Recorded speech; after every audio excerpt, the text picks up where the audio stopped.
Hello, welcome back, hope you're all doing well. If you are new, welcome to my true crime channel where we discuss wrong-uns of all kinds from all over the world. And today's case takes us to Troup in Texas in the USA in June 2002, where the scene of a grisly murder takes place that shocks a small town to its core. But whilst this murder would be a terrible shock to the community, the person responsible would be even more surprising and the last person anyone would have suspected.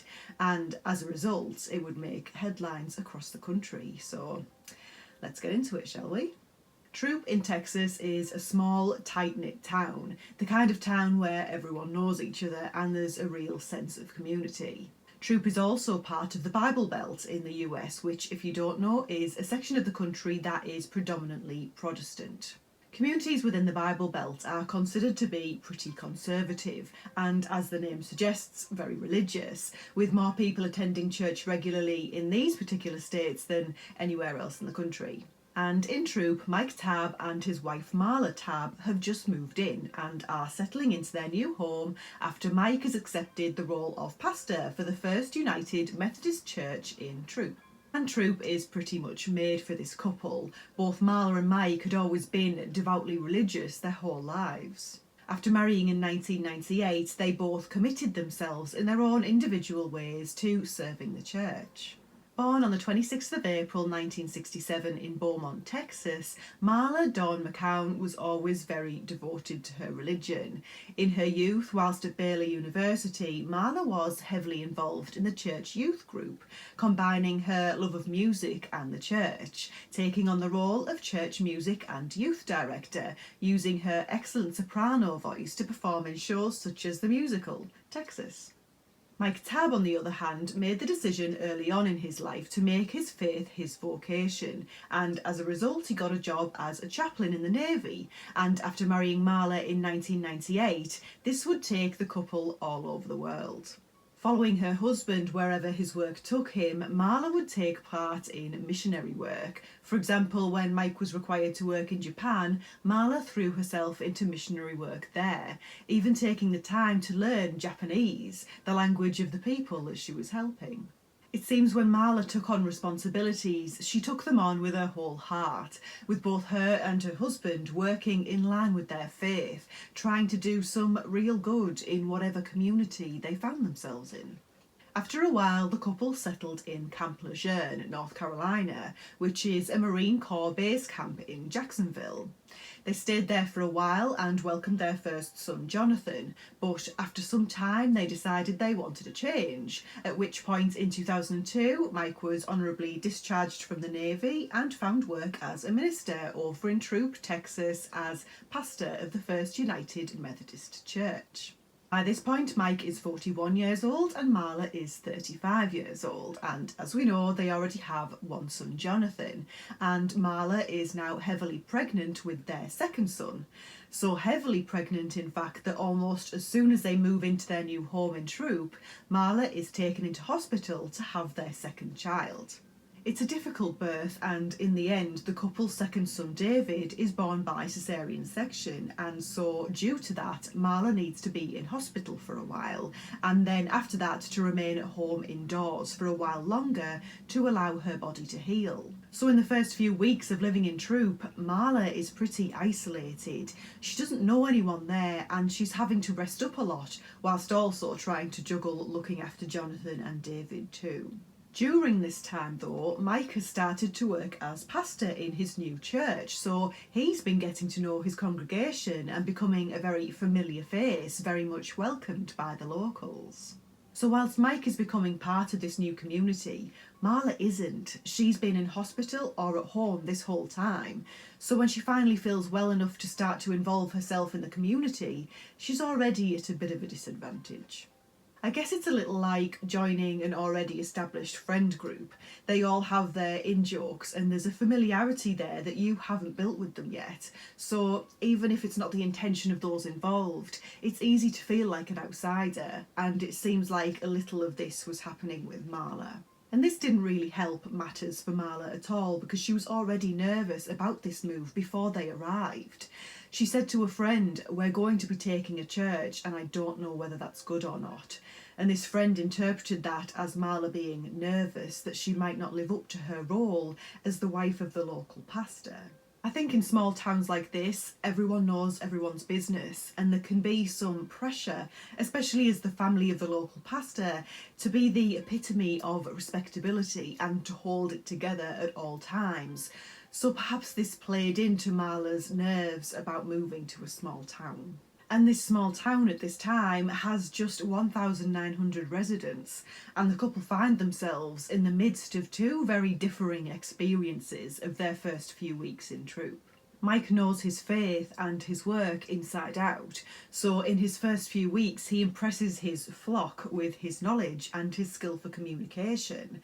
When Mike speaks, everyone listens, and for that he receives respect and kind thoughts and words from his congregation. But when it comes to Marla, she has it less easy. Now, there are two very differing accounts of Marla as a person, and I'm sure that there's some truth in both, because people are rarely one thing. We all have good and bad characteristics. As much as she is outgoing and confident, Marla doesn't fit in well with Mike's congregation. They see some things in her that they don't especially take to. Some of them find Marla to be cold and uncaring. They're used to the wife of a preacher being someone who is very attentive, warm and caring, and Marla seems to have none of these attributes, so they don't really get on with her too well. One example is a small group of Mike's congregation had taken the time to decorate the parsonage, Mike and Marla's home, before they arrived, thinking it would be a nice thing to do and one less job for them on their arrival.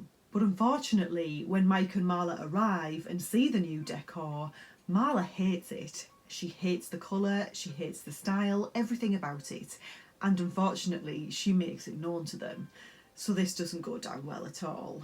I'm sure they thought she would be overjoyed and thankful to them, but she isn't. She tells them it's awful, and that seems rude and ungrateful given the time and effort these people have spent on it. And following this incident, they also witness Marla on occasion being less than pleasant to her husband Mike.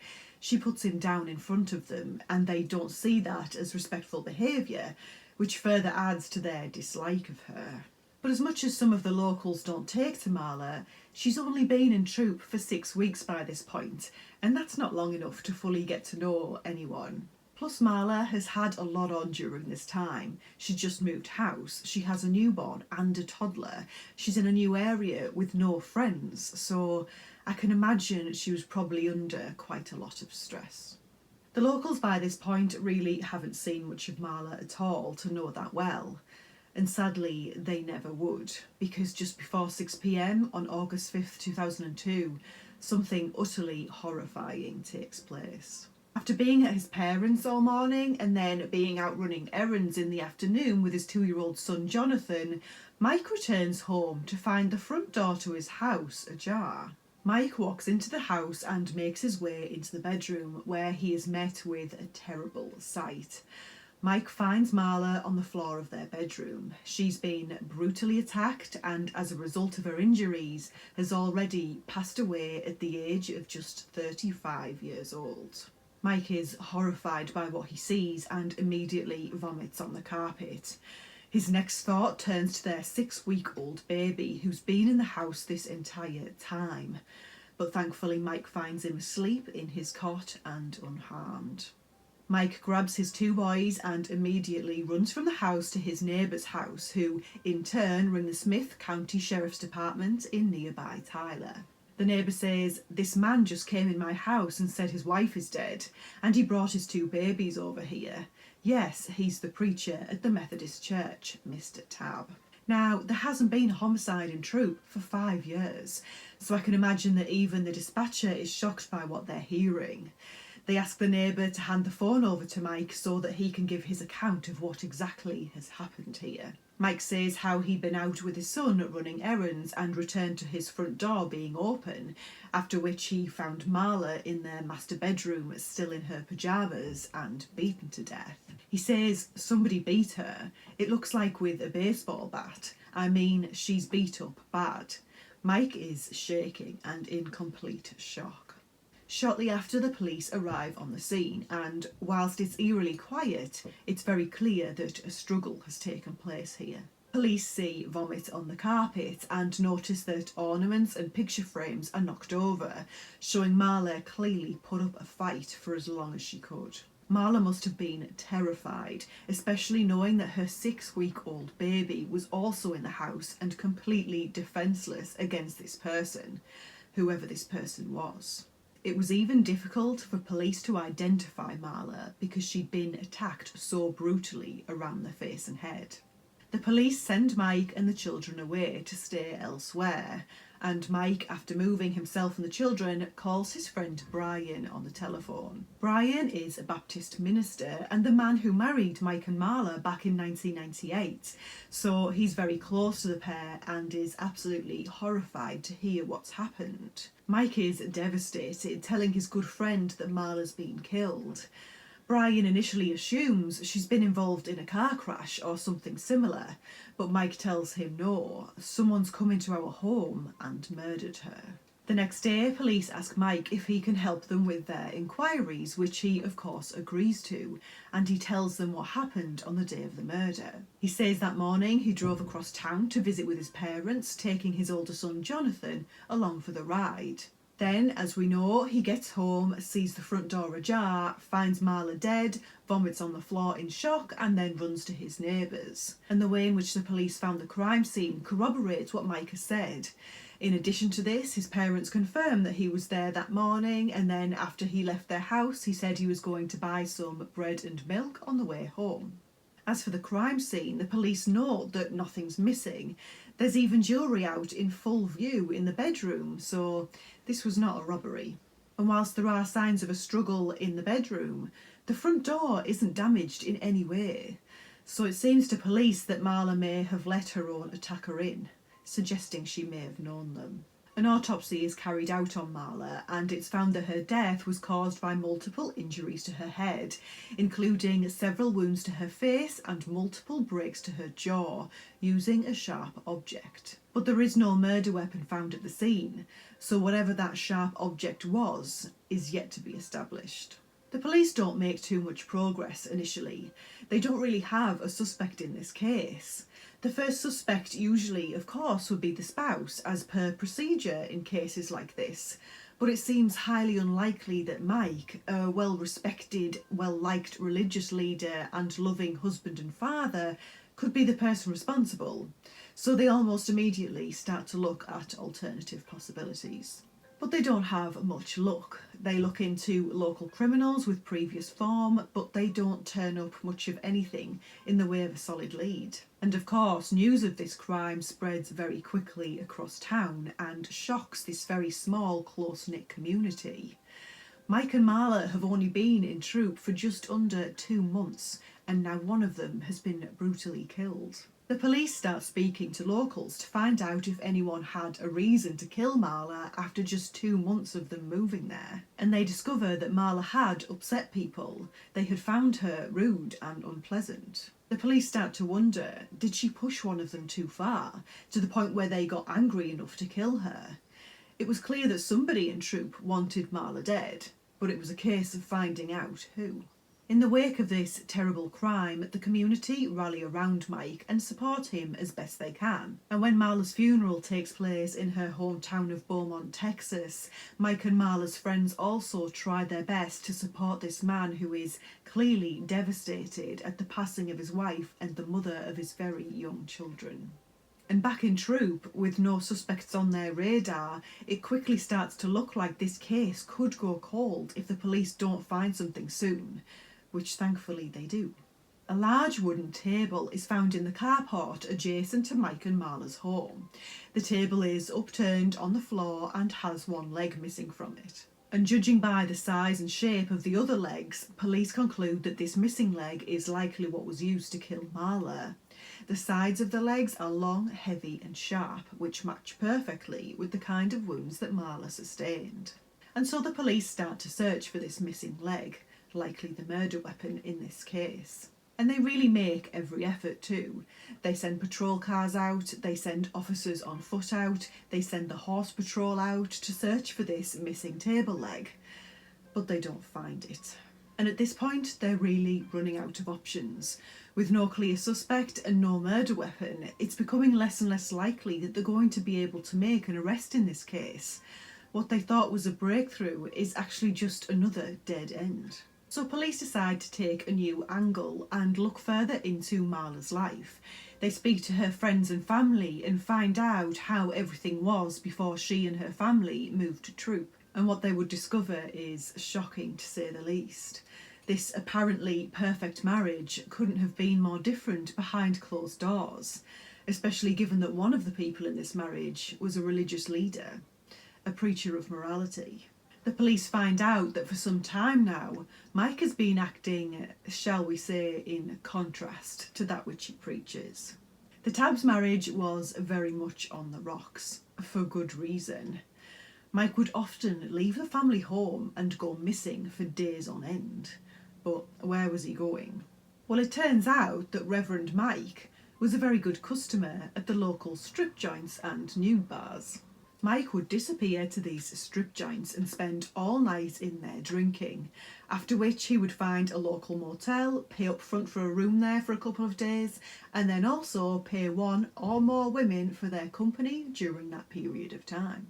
It would seem that the Reverend, during his business trips away, was doing anything but the Lord's work. This information is coming from Marla's sister Melanie, who tells police that Mike was doing all of this behind his wife's back, until one day, when Marla was doing the laundry, she found an advertisement for a call girl service in the pocket of his trousers. Marla, of course, took this straight to Mike and said, "What the heck is this?"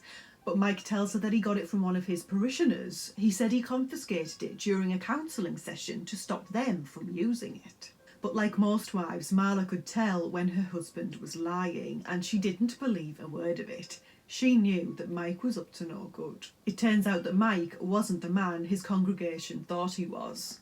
Whilst it was Marla that was unpopular, it was actually Mike who was far from the man he presented himself to be. This perhaps explains why Marla was the way she was when in public with her husband, her putting him down and such. If he was cheating on her and behaving contrary to his own faith, she may have found it pretty difficult to remain neutral when she saw him preaching morality to his congregation, who would hang off his every word. Needless to say that when police find out this information about Mike, whilst it doesn't make him a murderer, it certainly makes them want to ask him a few more questions. So the police call Mike in for an interview, and he's very cooperative. The detectives in charge of the case say he is polite, likeable and helpful. But of course he's going to be, isn't he? He's a minister. Having good communication skills and making people feel comfortable around him is literally a huge part of his job. Mike is very cooperative, calmly and pleasantly answering their questions as best he can, which in itself is a little strange to police. Mike is totally calm. Even though his wife has just been brutally murdered, leaving him widowed and his children without a mother, he never at any point gets upset. He's totally calm. He doesn't show any anger or frustration at what's happened. Nothing. And when asked if he can think of anyone who may want to hurt Marla, he says no, she had no enemies. And then when asked how his marriage to Marla was in the weeks leading up to her death, he goes on to tell them a story. He tells them he and Marla, not long before her death, went for a drive with their baby in the back seat. Whilst driving, they begin to argue. The argument gets heated and Mike stops the car and tells Marla to get out, which she does. But seconds later, she goes to reach into the back of the car to take the baby out. But while she's doing so, Mike realises she's trying to take the baby, and he purposefully releases the handbrake on the car. And as a result, the car rolls backwards, knocking Marla to the floor before she can grab the baby. Thankfully, she's not hurt, but it would appear that it wasn't for the want of trying. Mike then, however, goes on to tell police that this was an accident. He, of course, never meant to hurt her. I've no idea what made Mike tell that story, given how absolutely damning it is against his character. Whatever it was, after telling his story, he realises how bad this sounds to police, and he becomes much less cooperative. He stops answering questions and immediately requests to have a lawyer appointed to him. Shortly after this questioning, Mike is then allowed to go home to allow the police to continue with their investigations. And then just a few weeks later, at 4:30 p.m, one of the officers on this case is driving home, and he thinks to himself, I'll just swing past this strip club, just on the off chance Mike is there. And sure enough, when he drives into the car park of the strip club, there's a pickup truck. Rev Mike Tabb's pickup truck. Of course, this officer is in disbelief at what he sees. This man, whose wife was brutally murdered just weeks ago, is now attending strip clubs, drinking beer, and living his best life. And this behaviour carries on for weeks afterwards too. Mike is boozing and spending time with multiple women in motel rooms. And the police then find out some very sinister information about Mike that really stops them in their tracks. Marla's sister Melanie tells them that Marla, very shortly before she was killed, had called her in a panic. She told her that whilst at home she was pottering about and opened the bathroom door. There she saw Mike having a bath, and their 2-year-old son was in there too. And Marla described Mike as being in a compromising position. I don't know the details of exactly what he was doing, but I think we have to assume that it was something inappropriate. And this terrified Marla. Not only was this man an alcoholic and a serial adulterer, but he could be a danger to their own children too.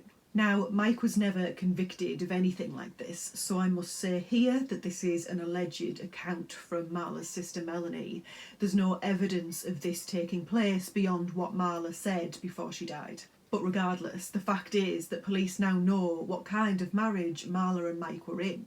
Mike had so much to lose if Marla exposed him for what he was. He would never work again, and his reputation would be in tatters. And let's not forget that Marla was a deeply religious woman too, so what Mike was doing was not only wrong on the level of a husband and father, he was also acting in complete contrast to what he was preaching and the teachings that she herself lived by and was devoutly committed to. Marla was now disgusted by Mike, and she knew that exposing him would ruin his life. And Mike knew that too. But the question is, how far would the Reverend go to stop her? And let's not forget, this was a savage attack, the kind that a passing burglar likely wouldn't commit. Much like my previous video in the case of Seema Khan, when a person is so brutally attacked, it's often as a result of rage. And so now police need to know if Mike was behind this killing, so they turn up to Mike's house again to re-examine the crime scene. The first thing police examine is Mike's pickup truck, because they notice that at the back there is one portion of it that has recently been cleaned. Clearly something had been placed there recently, and after it had been removed, that specific area where it had been was thoroughly cleaned. It was all dust and filth with just one perfectly cleaned spot. So forensics test this area of the pickup truck with luminol, which, if you don't know, is used by police to find the tiniest trace amounts of blood, because the luminol reacts to the iron in the blood. And there, as clear as day, the police are able to find traces of blood, and once tested, they find that that blood belonged to Marla. And based on that, the police are able to assume that the blood was there as a result of Mike throwing the murder weapon into the back of his truck to dispose of later. Next, the police test the shoes that Mike was wearing on the day of the murder. They had obviously been thoroughly cleaned. And forensics find traces of blood on the laces of the shoes and on top of the shoes.